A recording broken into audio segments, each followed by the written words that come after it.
of our Super Sunday for IMSA Manufacturer Series. I'm John Hindorf. Shay Adam is joining me in the Global Broadcast Centre for part one. Time to go live for Whelen Mazda MX-5 Cup, presented by Michelin.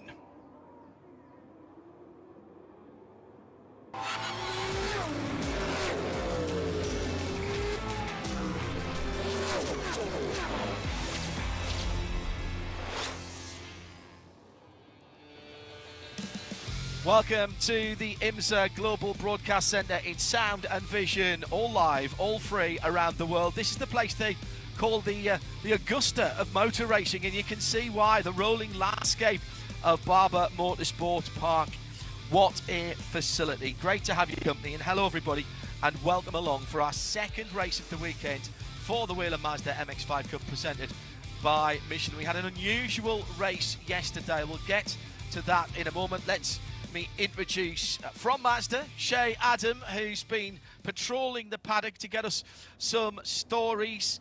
Very, very different conditions as we wait for the Whelen safety car to roll out. Different conditions to we had yesterday, and that's added an extra formation lap, Shay, to our formalities before we hit the green flag.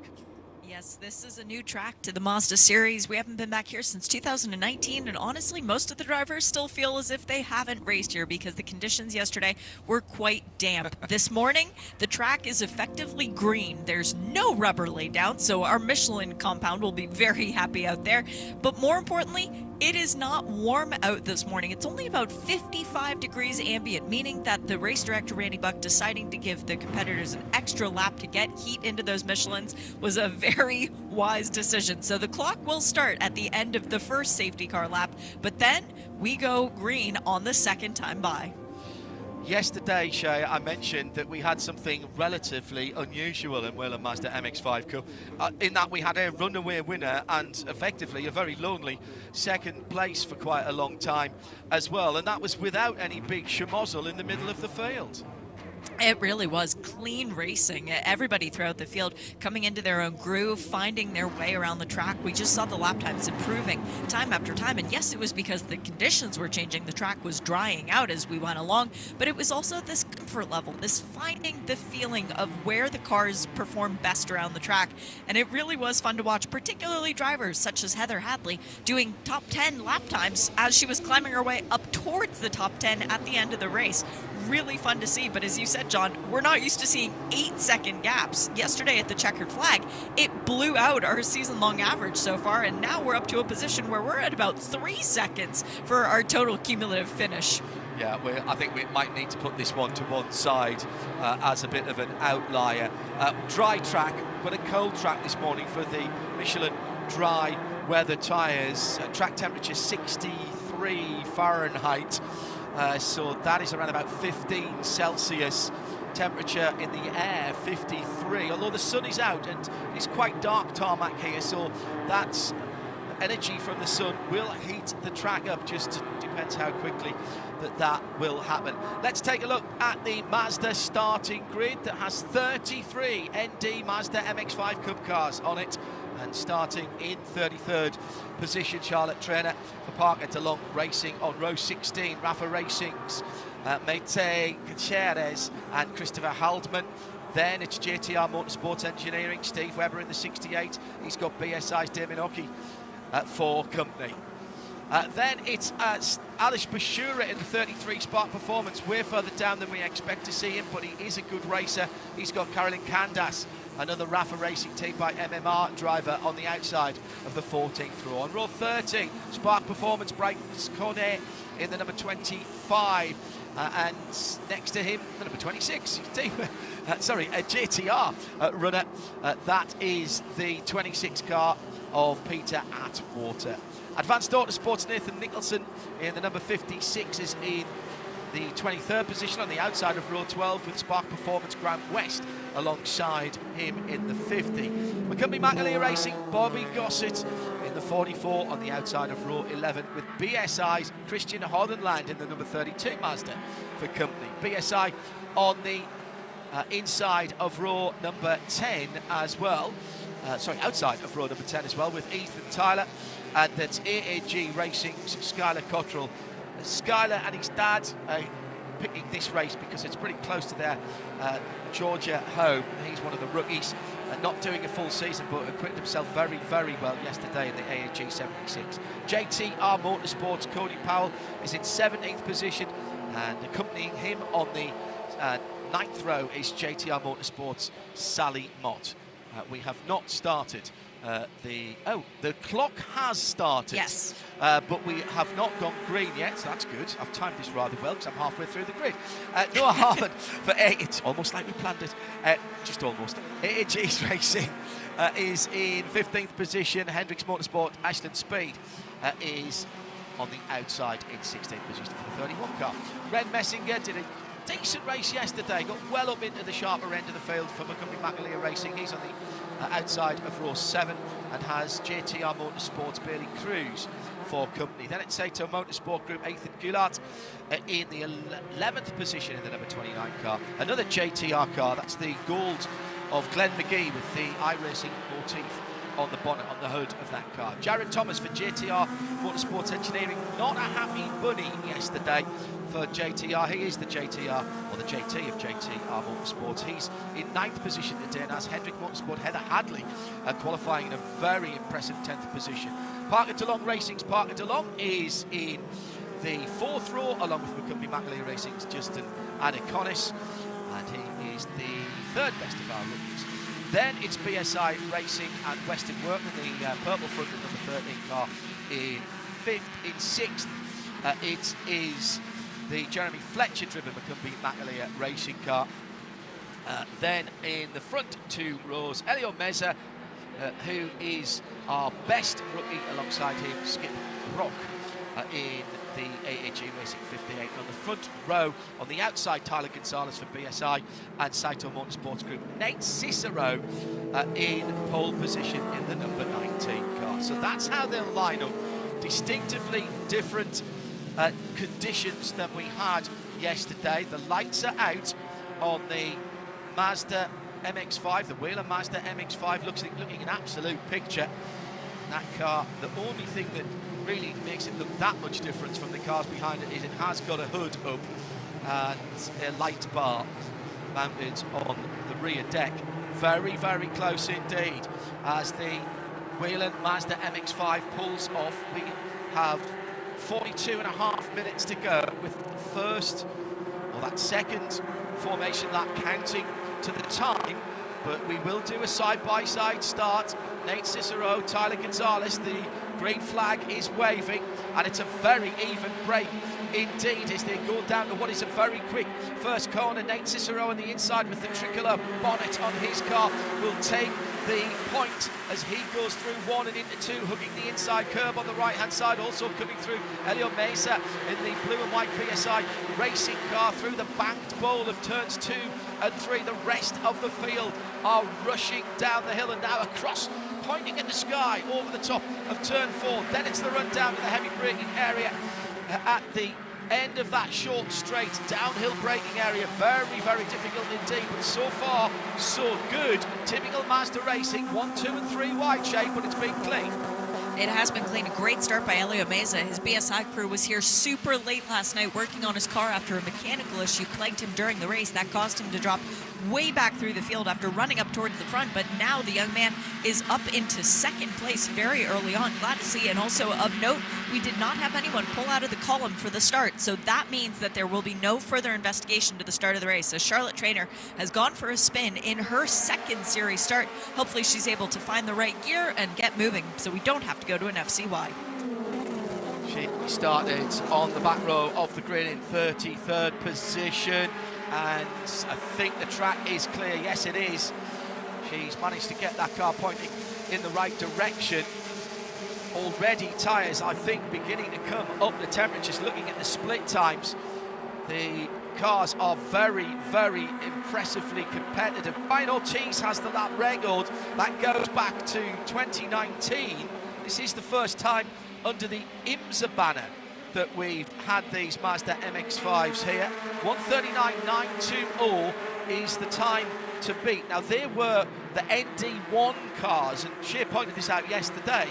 which I have to admit I'd forgotten about. I'd forgotten it was that long ago that these cars raced here, that we didn't have some of the additional 250 extra racing parts that Flis Performance bolt on to these cars to make them an MX-5 Cup car. And one of those, most significantly, is the sequential gearbox. The SKYACTIV unit is a really trick piece of kit, and it allows flat shift on the way up, bit of body work on the run down that middle section of the straight down towards turns 8, 9, and that I think is just enough off the racing line.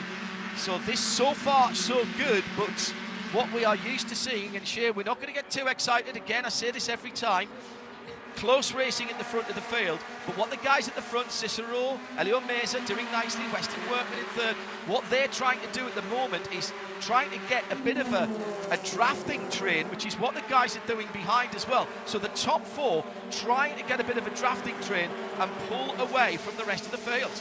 Because yesterday we saw a breakaway from Tyler Gonzalez, and yes, the conditions were difficult, and Tyler only one of two drivers with previous experience here at Barber Motorsports Park in a Mazda. He was able to create that big gap to the rest of the field. So those top four trying to align themselves, they're from three different, well, actually they're from two different teams, because it's Auto Motorsport Group leading the way, and then BSI with three cars just going for it. It's really impressive to see how they are able to put their heads down and focus forward, as Tyler Gonzalez has broken the lap record on lap number 3, 138.671. Yesterday's race winner, looking to try and find a little bit more speed in the dry. And it should be noted, John, so far this year we've only had two pole sitters, Jeremy Fletcher and Nate Cicero. We've only had two race winners, Jared Thomas and of course Tyler Gonzalez. That is a very good point to share. Early part of the running, and as usual the battles are fast and furious in the midfield. Ben Messinger in the orange and black car leading a train of three cars, with Bobby Gossett, Nathan Nicholson trying to go through. I think Glenn McGee's in there as well. I think we saw the gold car. Yes, he is. He's just off the back. He was the third car in that train. They're trying to drag past the black number 44 of Bobby Gossett. McGee in the 69 gold car pulls out to the right-hand side, trying to square off the next set of corners, and he's right across the curb. That seemed to unsettle the Mazda. A little bit of dampness there on the exit of that chicane, 2 through 10 and 11, but it didn't seem to slow McGee down, even though he went over the curb. And there's a little mistake. Now this is going to be a spin from Bobby Gossett. Can he hold on to it, brake, and get off the brake? It's not quite Scott Dixon there, but that's going to be soggy on that grass, and the Michelin tyres are slicks today. We know they do great off-road tyres, and well done for the number 44 driver to keep that car pointing, or get that car back in the right direction. JTR and the number 44 Bobby Gossett, one of the rookies, lives again. Yesterday we saw a few people off at that exact place, including some very experienced drivers, but Bobby just couldn't hold on to it. Momentum took over, Shea. It did. He will be getting a very stern note from the groundskeeping crew here, as they like their grass to be perfectly manicured. And Bobby just messing it up a tiny little bit, but a very nice job to not get panicked in that situation. Difficult for a rookie to keep the head on your shoulders, and he did manage to get the car pointed in the right direction and going once again. He's going to have Alex Bashura for company. Alex had a rough lap quite a few ago, probably 3 laps ago. He dropped way back as well, so Bobby Gossett isn't at least on his own, and he should now have targets to put his head down and just put in fast laps.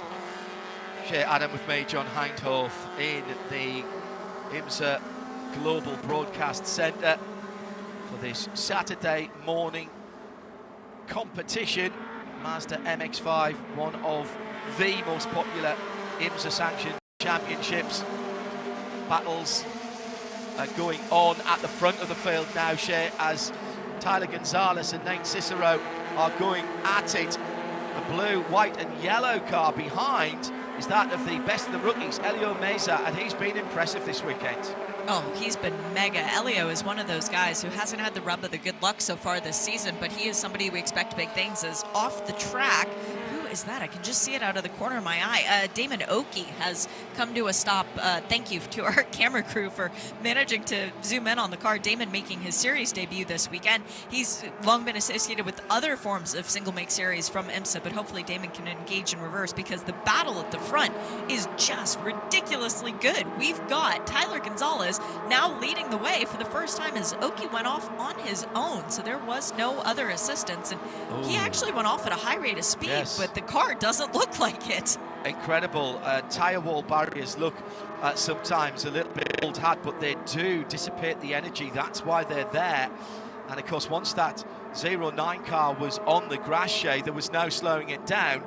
Very, very damp indeed there, and slick tyres, damp grass do not mix well. So the BSI driver, Damon Oakey, with a little bounce out of the tyres. Also hearing Ashland Speed for Hendrick Motorsports will have a drive-through penalty. Excuse me, it's a 10-second penalty for, as we go full course yellow. Damon, I presume, has not been able to get that car out.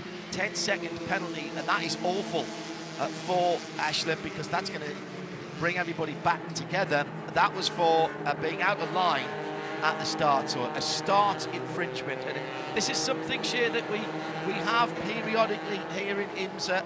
It's a fairly well-known rule, but the drivers just seem to be unable to control themselves sometimes when the green flag, or before the green flag flies.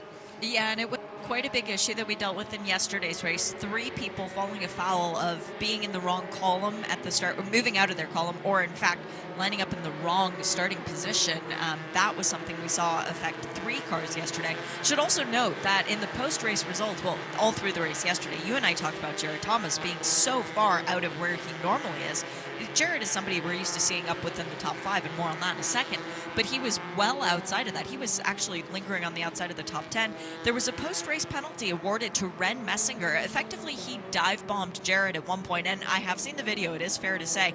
Jared broke and Ren didn't, and it resulted in Jared going well off the track with the assistance of a little bit of momentum. Ren was issued at fault, and he was given a post-race penalty, so it dropped him from within the top 10 to down to 24th, affecting his points gathering at yesterday's race. But Jared Thomas qualified just inside the top 10 for today's race. I think he actually lined up in the 9th position. He's already up to 4th, and you see that orange and white car in your rearview mirror, you know it's going to be coming forward, and that's exactly where Jared is. He's snuck up to P4 right now. I would expect him to be troubling for the lead by the end of this lap when we go back to green flag racing, as Damon Oakey has made it into the pits. I can only imagine, Shea, that there was quite a lot of engineering chatter at JTR. Let's make it absolutely clear, Jared is the team owner and he's also a driver. However, he always says, I don't care which one of the JTR cars wins. If it's me, great, but I want one of my cars, one of my team cars to win. And they are absolutely transparent with their setup and testing information, whether it's Jared, who's probably the most experienced driver in that team, or whether it's one of the other cars. He wasn't happy yesterday. You could see it from his body language when he was in and around the car.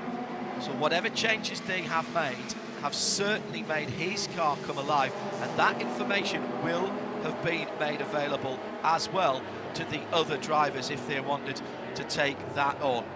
13.5 minutes gone, 31.5 to go. We're going back to green flag racing. Had to check myself there for a moment because the Tyler Gonzalez car's red and white, just like the safety car, off on their grass on the restart, and that's very, very slippery.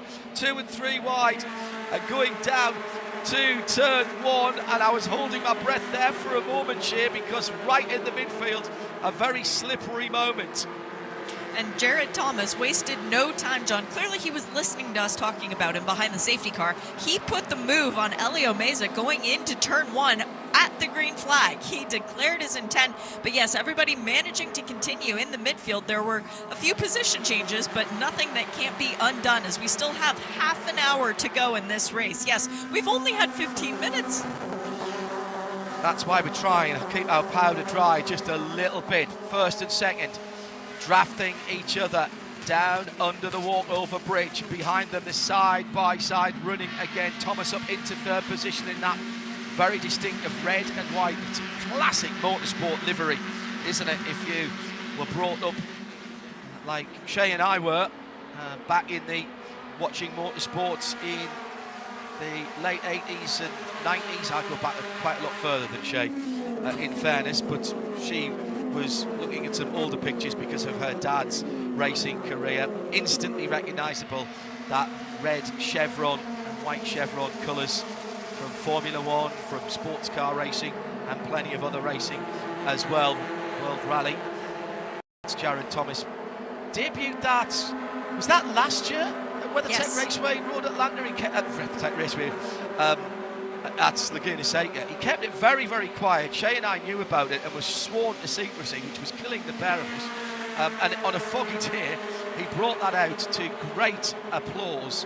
That is a classic piece of motorsport livery, and he's back on the tail end of the 2 leaders, Shay. He debuted the livery in total secrecy because he didn't want anyone to know what it looked like when his car was behind you. Well, I think everyone in the series and then some knows what it's like when that bright yellow roll cage is coming up behind you, and that's exactly what Tyler Gonzalez is seeing in his rearview mirror right now, going, no, not you again, because it has only been those 2 drivers who have found victory lane so far this year, 1 per weekend. It was Tyler Gonzalez yesterday. Jared Thomas is going, yep, my turn today. If you guys could just move aside, that would be wonderful. Yeah, very good. Very good. Very difficult to keep things a secret. This is a pretty friendly paddock, in all honesty.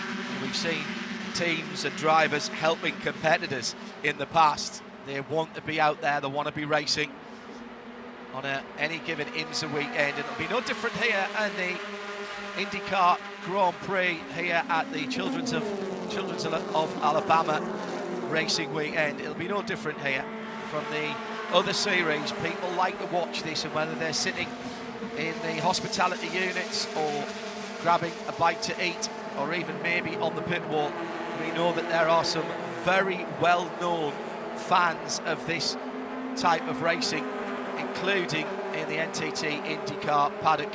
We've had 1 or 2 guest drivers in the past, and it's not plain sailing when anybody comes in to this who hasn't been in this paddock. That's how competitive this racing is. And right now, Nate Cicero in the white car with the tricolour on the front end of that car leads from Tyler Gonzalez in second, the car that looks quite like the with a Mazda safety car, except it doesn't have the hood on it or the light bar. Here comes Jared Thomas, drafting into the braking area, down the hill to 6, gets that one just about done. Yes, he does. Classic piece of Barber overtaking.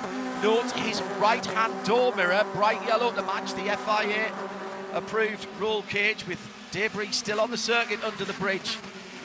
That is folded back for Jared. That shows you how close the racing has been. Bit of a sideways moment through 12 and into through 10 and 11, excuse me, and onto the straight now down towards turn 12. Thomas then up another position, but this is allowing Nate Cicero to get away. I'm quite surprised here, with half an hour, 27 minutes still to go, that these guys are scrapping so hard for second place. Normally they'd be sort of having a little bit of a truce to try and stop Nate Cicero pulling away. It's those 10 bonus points for leading the most laps. That's what everybody is thinking about, because the bonus points make a big difference at the end of the season. For the $250,000 check, you need every single grouping of 10 points that you can get. Leading the most laps, that's easy. Nate Cicero right now knocks off another one, and he took full advantage of the battling between Thomas and Gonzalez to sneak back through to the lead, as off the track has gone Bailey Cruz in the number 11. Hopefully Bailey can get the car fired up and pointed back in the right direction. That is a JTR car, so Jared would be hoping that we can stay green, because he's clearly doing very well under the momentum. That was a big moment for Bailey. He hit unprotected guardrail, actually. Big slide off the track, but the car should be able to get moving once again. Bailey not showing any indications of getting it fired, though. He hasn't undone his seat belts, as if he feels he can get that car going again. By the way, kudos to our camera operator down there, because kept the car absolutely centre of frame, despite the fact that it was coming towards them. at a rate of knots. Now, race control are waiting. They'll be talking to the team, and the team will be talking to the driver. There is pits-to-car communication, and they'll be saying, can you get it fired? Answer is yes. No, oh, that's another car. That's the 76. That's Skip Brock making his debut this weekend. Grey cars going off all over the place. Oh, and the caution has now just come out with 25 and a half minutes to go. So that is going to be, I think that's a flat toe. I don't think it needs anything more than that. And there are a couple of crossovers nearby where the incident is. So I think that it will be a fairly quick run around the circuit, 1, maybe 2 laps. My apologies, by the way, that was not Skip Brock. Sorry to worry his family and his wife out there. It was Skylar Cottrell, who was a very impressive rookie. Again, only running this weekend, trying to get the invitation to come to the shootout. Based on what we've seen so far, I think this young man definitely deserves a shot at the shootout and the Mazda scholarship to come run in this series full-time next year. Skylar got a little bit of help there from the shootout second place, the shootout runner-up from 2 years ago. That was Nathan Nicholson who got into him, and very nice job by Skylar to actually get the car out of the gravel. Not the easiest thing to do. No, and the key thing about that was he got a bit of forward momentum going. It's often better to put it into second gear and let it crawl out. But once he got the momentum going, he kept the rear wheels turning, but he kept the front wheels straight. So he was putting as little forwards resistance on the car as possible. Nice job by Skylar there. Here with his father this weekend, he's helping him run the car. Proper dad and lad weekend. And we wish them well for whatever they do for the rest of the season. Shall we talk about the championship, John? I think that's a good idea, yes, because we talked about the grid, and we did you did a very quick piece of arithmetic at the end of race 1 yesterday. It gives us an opportunity. We did have a shake-up in the points because Jeremy Fletcher leads the way, 1,380 points. He's gotten about 50 bonus points, I think, so far on the season. It leads Jared Thomas by a mere 20 points, so Jared is still second. But yesterday, after his third win in 5 races, Tyler Gonzalez vaulted up to third. He has 1,230, so he's only 150 points off the lead. That is doable for today. Nathan Nicholson is still in 4th, and then the best of our rookies is Noah Harmon, but right behind him is another rookie, Ethan Goulart. And then everybody is fairly tight down for about the next 12 positions in the championship. So there is still a lot to play for. We're only on round 6 today, so we're not even halfway through the season. But now is when you want to start accruing those points because, as I mentioned, 10 points has been the gap in the championship before. You need to make sure you can get everything you can. Right now, Nate Cicero leads the way for most laps led, and he's continuing to lead as we stay behind the safety car. So he's going to be happy about that. Tyler Gonzalez still can't claim that away from him, though, today. And the fastest lap, it goes to a rookie right now with Justin Adakonis. Well, curse of the commentator doesn't just apply to the race cars, possibly even to the difficulty of the recovery as well. It's a very scary moment on the grass, still trying to drive forward, but with absolutely no sideways grip. It's not the fault of the Michelins, that's very, very wet grass. And the tyres just skidding across it. Very sensibly, the recovery unit, thanks to all of our marshals, track services, medical, flaggers, volunteers, parking cars, checking passes. We simply couldn't go motor racing without you. They didn't want to put that pickup truck into the dirty area. The car is now back. This is Bailey Cruz's car, by the way, the JTR, black number 11, back onto the circuit. However, there is a rollback, a flatbed truck there as well. So that side-on impact may well have done some suspension damage, which leaves that car unable to make its own way back to the pit or to be safely flat-toed behind the barriers. So it will be a little bit of an... Oh! Wait till I see Bailey Cruz. So after all of that, he starts the car up. There is a Michelin tyre smoke coming from the left-hand side, but he is straight off and into the pit lane because that happened at the exit of turn 12 into 13, exit of turn 13 into 14, and he's driven straight into the pit lane. So just a shame he couldn't get that car back onto the track himself, but all four wheels of Michelin tyres seem to be pointing in the right direction. That might just be bodywork damage. I'll be impressed if that is the case. So all we've got to do now is clear, or what we have to do now is clear the vehicles, the emergency vehicles. Bailey comes to a stop. Yes, front left wheel, not happy on that. There was a finger pointing in a rather dismissive way from the pit. That shouldn't be like, we didn't send that out like that. That's that's not right. So the good news is, yes, exactly. I may not be a suspension engineer, but that's not right. So at the Children's Alabama Indy Grand Prix, it's the second of two races this weekend for the Whelen Mazda MX-5 Cup presented by Michelin. We started talking about the championship, Shay. Did we talk about the rookies as well?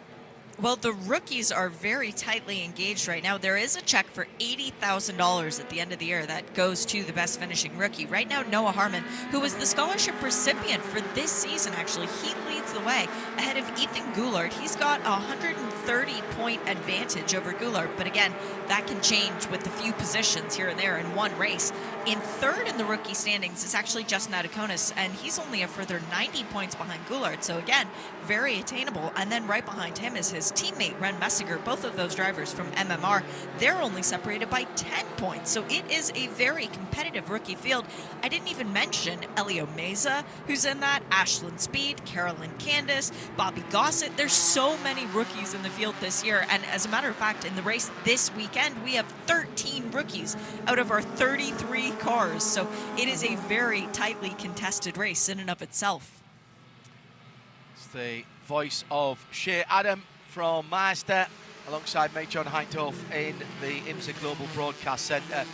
And we've had a couple of interventions and neutralisations by the Whelen MX-5 safety car. Stand in a disorderly queue, actually, probably, if you want to have a go of that. Both Shea and I have had our hands up for a very long time and haven't been asked yet. In fairness, we're normally pretty busy when that car is called upon, and I don't have great history with MX-5s on racetrack. John? Yeah? Did you hear that noise behind me? Yes. That was Bailey Cruz leaving the pit lane again. Mazda built these cars very, very well, and his Mazda was deemed well enough by the tech officials. He's allowed to resume the race. There are three drivers off the lead lap. Bailey Cruz for JTR in 32nd. Christopher Haldeman, by the way, hasn't rejoined. He went into the pits a wee while ago after the end of the fifth lap. So it's Bailey Cruz, David Ockey is just one lap off the lead, and Charlotte Traynor also one lap off the lead. As the Whelen MX-5 safety car is in the pit lane, so that means Nate Cicero can lead down this angry pack of MX-5s down towards the first corner from the middle of the road, plunging downhill, and Jared Thomas, who's worked his way through to second, is already trying to put the pressure on Tyler Gonzalez in another red and white car in third position, and then it's Jeremy Fletcher and Elio in fourth place. They were side by side pretty much as they went across the line. Fletcher still trying to get through. Yes, he's got through. The GFR car has got through. No, Mace has just gone back in front of him at the next timing line. Side by side down in turn 6. Now, we've got at least 1, 2, 3, 4 rows of cars, but I think there's been a spinner in the middle of the pack. There has been, and round has got a couple of cars include. Oh dear, that's that is damage. Skip Brock. That yes, the You saw into the future, Shay. I'm sorry, Skip. It's sponsored by Gaines Family Farmstead, another local company. 10th. They do dog food with sweet potatoes as a base. Really cool thing. They were handing out samples yesterday, but the bumper deranged, and also the front right deranged for Cody Powell, who was our Takumi Award winner in yesterday's race, as Skip Brock is trying to get his car off the track. Grant West also with some front left damage. Oh, to see that for Grant, as Skip is trying to find a safe place to get behind the barriers. Now, this is fantastic news for Bailey Cruz, who hadn't yet caught up to the back of the pack. But how did all this unfold? Down the hill, we talk about the downhill braking area. Oh, it's just a little touch from... it started actually with the number 6 of Cody Powell, who turned around that Skip Brock AAG racing car and then hit it again as the car went sideways. The third car involved there, Grant West. I think the Spark Performance car was more of a unwitting participant, but it's left us with 3 damaged Mazda ND Mark IIs. We've gone full course yellow with just under 15 minutes to go. Grant's made it back around, and that again is left front guard damage. Jacking up the left-hand side. Bit of a one-eyed car already for Cody Powell in the Titan Construction Services number 6 car. That was damage from yesterday's race, so that's the right front that'll need some remedial action there, and probably a new Michelin tyre. Yes, that has been rolled out. There's plenty of time for them to do this. If they can get this done, can they get them back out without losing a lap? Oh dear, they've got the saw out on Grant's car. Never a good sign.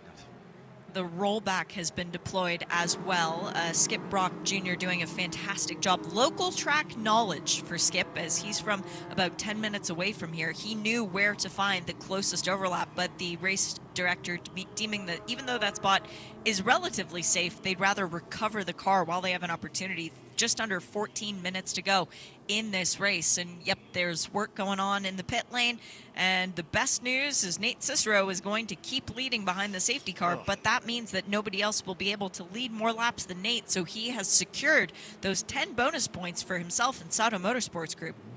A little more cooling to the front of Cody Powell's car, and he might get out without losing a lap here. Just waiting. I think he has. Yeah, he has.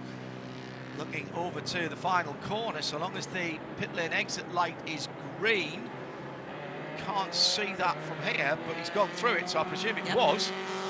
And so I'm just checking. I think he's got out without losing a lap, albeit with a slightly different aerodynamic profile to the right front of that car as he passes one of the rescue vehicles coming out of turn number 2. Grant West has also left the pit lane, John. There's an O next to his name on timing and scoring, so he too made it out ahead of the safety car. Very different look to the right-hand front of that car. The rollback deployed for the third car in that schmozzle. That is Skip Brock, one of the rookies, the AAG racing car in the blue and Stars and Stripes colouring. He must have known that he wasn't going to get that car back. Give him his due there, Shay. He did get the car off the racing surface to try and stay green, but I think the sensible decision, as ever, taken by race control there. First, do we want to see racing? Yes, we do, but safety has to be the first concern, and always is. The safety vehicle, EMTs have pulled up, and I think Brock will be asked to have a quick check over there after that impact, as his car will come back on the rollback. Time ticking down, but still over 11 minutes to go. You do get a lot of laps, even in these Mazdas. 137, 795, so that is a new lap record for Mazda MX-5 here. A little bit of detritus around the circuit, but well off the racing line in a couple of spots. You may see that cleaned up once the train of cars has gone through. Carolyn Candace has been in and out for pits as well, Shay. And they jacked her car up. They checked the right-hand side, pulled both of the right side tires off by the looks of it, and made sure that everything was okay. Maybe did a slight suspension adjustment in the rear, and then sent Carolyn back out. So the driver from Le Mans is back out on the track. She had a difficult day yesterday, running around in isolation for most of the race, and I think she'll be able to catch up to the safety car before we get back to green. Yes, she will, because the intervention vehicles are still on the track. So perhaps that was just trying to still find a little bit of comfort for a driver who is only in her 6th race in these cars. Let's not forget, these rookies, John, they're still very new. They're still very green. They're as green as the grass around here. Which is very green after all of the rain in the last few days. So Cody Powell, Grant West and Carolyn Candace all hustling around to get onto the back of the safety car train. We've completed 16 laps, but this is a time-certain race. Cody is on the back of the field. We'll give you a quick rundown then, with just coming down to 10 minutes to go. And let me tell you, if we get underway with 8 or 7 minutes to go, that is still going to be 5 laps. Looks like the safety car's picking up pace a little bit here, so we must be getting close. So it's Nate Cicero for Sato Motorsport Group, who leads behind the safety car. And then Tyler Gonzalez, Jared Thomas, Elio Meza is the first of the rookies, ahead of Jeremy Fletcher, having a much better day today than in the early part of the week. Then Weston Workman in the top 6. Noah Harmon is the second best of the rookies in 7th. And the flatbed now hustling around. Nice racing line into the pit lane there. That's a nice bit of, double apex into the right-hander, lovely. The rest of the top 10, hey look, you're on a racetrack, you take the racing line, doesn't matter what you're driving. But Justin Adakonis is the 3rd of the rookies in 8th, and Ethan Gillard is the 4th in 9th. Nathan Nicholson heads up finishes up the top 10. Madeline still up on the bridge with her usual vantage point. Platform shows back on there, obviously going out tonight with all the spangly silver on at the moment. Then it's Glenn McRae. You stop giggling, Miss Adam. Glenn McGee, Bryce Cornet, Ben Messinger, Sally Mott, then the best of the female drivers ahead of Bobby Gosson, who's come through the field. Parton DeLong, Heather Hadley in 17th, Skylar Cottrell in 18th, despite a little spin earlier on. Christian Hardenland in 19th, and the top 20 made up by Peter Atwater. You were talking about some of the other awards, including the award for effectively the most places made up. You were talking about that award yesterday, Jay. The Penske Shocking Performance Award yesterday went the way of Parker DeLong. I'm going to have to go through and calculate who is up for that today. Might be Noah Harmon. It'll all change.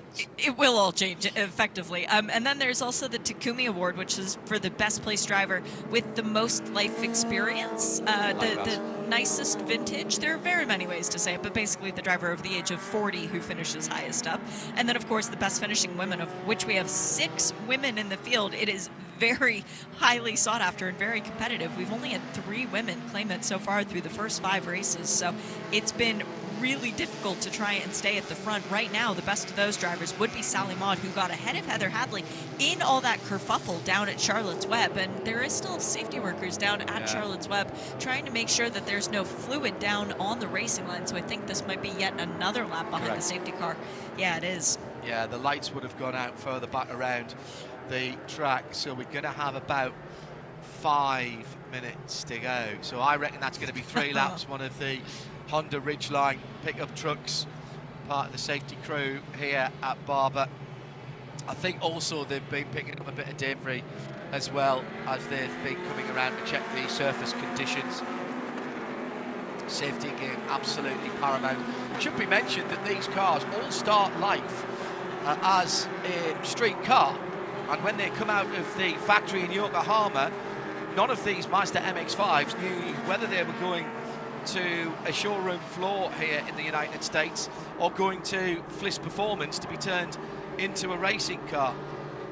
For the ones that are heading to Daytona and the brothers Flis, they are stripped down pretty much to their component parts. The engine is just put over there. See them over there? That's where they go. And they are labelled and they have seals put on them from Mazda Motorsports. Safety car lights are out, by the way, so we will be going green for about 5 minutes of racing, which I reckon will be 3 laps. And then over 250 specific racing parts are bolted on the car, whether that's a racing seat, the FIA fire suppression system, or the roll cage, or the gearbox. Nice work from the safety team who just got their clear up done ahead of the safety car train. Racing wheels, different dashboard, different steering wheel, etc, etc. Oh, and the DSSV Multimatic shock absorber suspension kit. This is the most cost-effective racing car that has that quite sophisticated damping system that you can get your hands on to go racing. All of those are bolted back on, and then the engine is reunited with the car that it came out of originally, with those Mazda Motorsports seals on, so there can be neither jiggery nor pokery in terms of the engine. So what you have there is an extremely efficient, hard-working and reliable 4-cylinder 2-litre 180 horsepower street car tuned engine. But of course you've taken a lot of weight out of these cars, which makes them a very nimble little car. If you've driven a street MX-5, you've been pretty close to how these cars feel on the track. It's going to be 4.5 minutes as we come to the line. I still think it'll be 3 laps as Nate Cicero once again brings down the train of cars, and Tyler Gonzalez was pretty much rubbing the back bumper. He pulls up alongside, he's side by side. Behind them, here comes Jared Thomas. He's trying to go through the middle where there wasn't a gap wide enough for an MX-5 to go through, and Cicero dragged through into the lead before turn 1. Now that's interesting. He was pretty much alongside by the start line, so that means there could be a challenge on the last lap coming out the final corner. So Cicero dropping back. I reckon he's now down to 3rd, maybe 4th, as they head down through the bottom end of the circuit. Gonzalez, Jared Thomas, Mesa in the blue and white car, then Nate Cicero, Jeremy Fletcher's in there as well. Weston Workman looking for racing room, trying to pick somebody to draft. There's 2-3 different trains of cars as they head down the straight towards the turn 8-9 chicane. They're all over the grass and on the green stuff. Was that number 19 of Nate Cicero from Saito Motorsport Group? He took all of the curb and a bit of the grass as well in his attempt to get through and back it into the top 3. And Thomas got ushered out. He went from 2nd to 5th as Elio Meza gave a little bit of a side bump to Nate Cicero coming through the museum turn. This is just hardcore racing. All of these drivers know that there is money on the line, yes, at the end of the season, but this is a dash for cash right now. $6,000 goes to the winner, and all of these drivers want that. Move into 5th position for Weston Workman. The top 4 are getting away, though, as it's getting frenetic in the midfield from 6th, 7th, 8th, all the way down to 12th and 13th. I can see Glenn McGee is just on the back of that train of cars. Tyler Gonzalez leads a train of 4, then a little gap to a pair of cars. That's Weston Workman, and is that's Noah Harmon, I think, in behind him as well in the AEG racing car. I think the 77. Dark red machine, big sideways slide there by Red Messinger, and he holds onto it somehow through turn 1 and 2, and he's still exploring the outer edges of the left-hand side of the track as he heads up over the top of the hill and down towards the hairpin at turns 5 and 6. Dropping now is Ren Messinger. I think he got some help there from a dark black car. I couldn't tell which one it was, though. They're just all too close together as Elio Meza wants the lead of a race. He hasn't yet held that position coming to a white flag, but this is very impressive driving from the BSI driver. It's BSI 1-2, then Jeremy Fletcher with the championship lead sitting in 3rd. Jeremy does not need to win this race. He just needs to collect the most points, but Jeremy Fletcher does not like finishing a race in 3rd. No, I think it might have been Bobby Gossett who was side by side with Ren Messinger. That would be teammates, John. Yeah, yes. I'll hold on to that. So let me have a look. Are we getting the white flag? Not this time. No. It will be white flag this time around. Yes, coming to the white flag this time Correct. around. Yeah, that's right. That's what I expected. Little bit of dirt on the front of some of these cars where they've been experimenting with lines that are not in the racing handbook. There is the white duster, and that means just another 2.5 miles. And Tyler Gonzalez leads. Weston Workman drops in the fastest lap of the race on the penultimate lap down the inside. Jeremy Fletcher goes for second as he rubs vinyl, it's not paint anymore, with Elio Meza. Nate Cicero holding on to fourth position. That's a great lap by Weston Workman. 1:37.543 is a new race lap record, and given that they're all scrapping on the final lap, that might have been exactly the right time to do it. Now the battle for the lead down the outside into turn 5 and 6. Surely Elio Meza in the blue and white number 27 is not going to get that one done. He is gently asked to leave the circuit by the leader, Tyler Gonzalez. He got himself stuck on the outside. Was racing room given there. Race control might have to take a look at that halfway around the final lap. And it's 5 for 3 steps on the box. Led at the moment by Tyler Gonzalez. Then it's Jeremy Fletcher, is it, in second? No, yes. Yes, it is Jeremy Fletcher looking at the back of his car. Side by side behind them for what, 8th, 9th and 10th there. That was Ethan Goulart. Jared Thomas is all the way back in 9th now. He didn't get the best of the restart. Last quarter of a lap.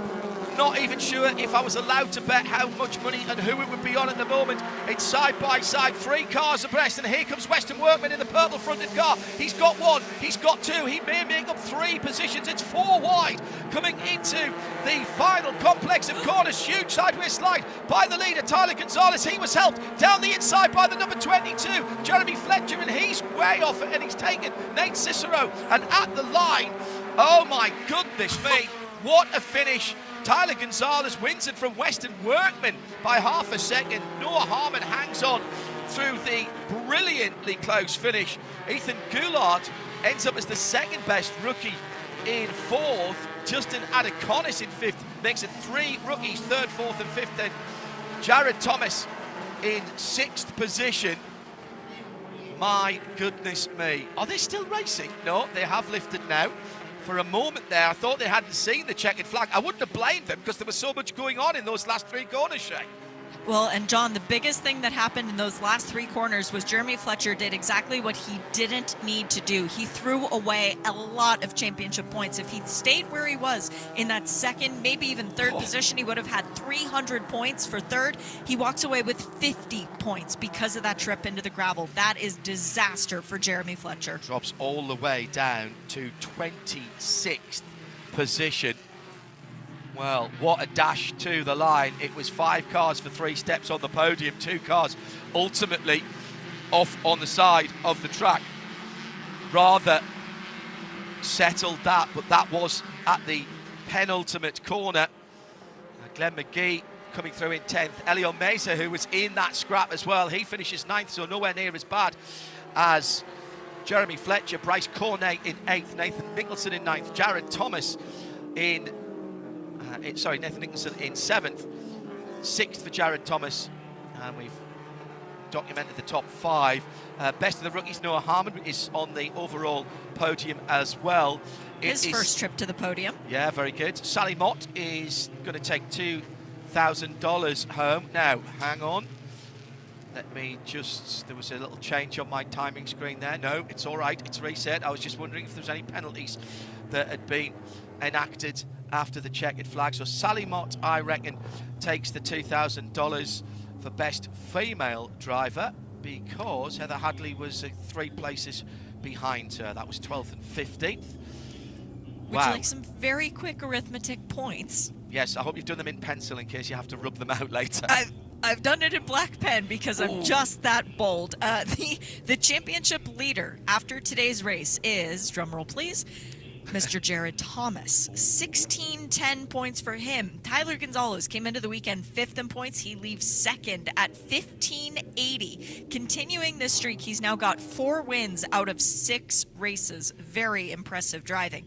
In 3rd in the championship, it is Nathan Nicholson on 1460, but Noah Harmon is 4th after today's finish, 1450 points for the rookie, and then dropping all the way down to 5th after coming into today's race with the championship lead is Jeremy Fletcher on 1430 points. And that incident late on between Jeremy Fletcher in the number 22, and Nate Cicero in the Saito number 19 is under review. So those results and those point standings, very provisional at the moment. We'll be back at Mid-Ohio Sports Car Course, a very similar looking circuit with the rises and falls, and perfect a venue again for the Whelen Mazda MX-5 Cup presented by Michelin. That's on the weekend of June the 6th to the 8th. If you want to know where that is on your calendar, that's Le Mans Test Weekend. But we'll have that for you live and free across the networks. Shea Adam has been alongside me. John Hindorf in the IMSA Global Broadcast Centre for Whelen Mazda MX-5 Cup presented by Michelin here at Barber. Bye for now.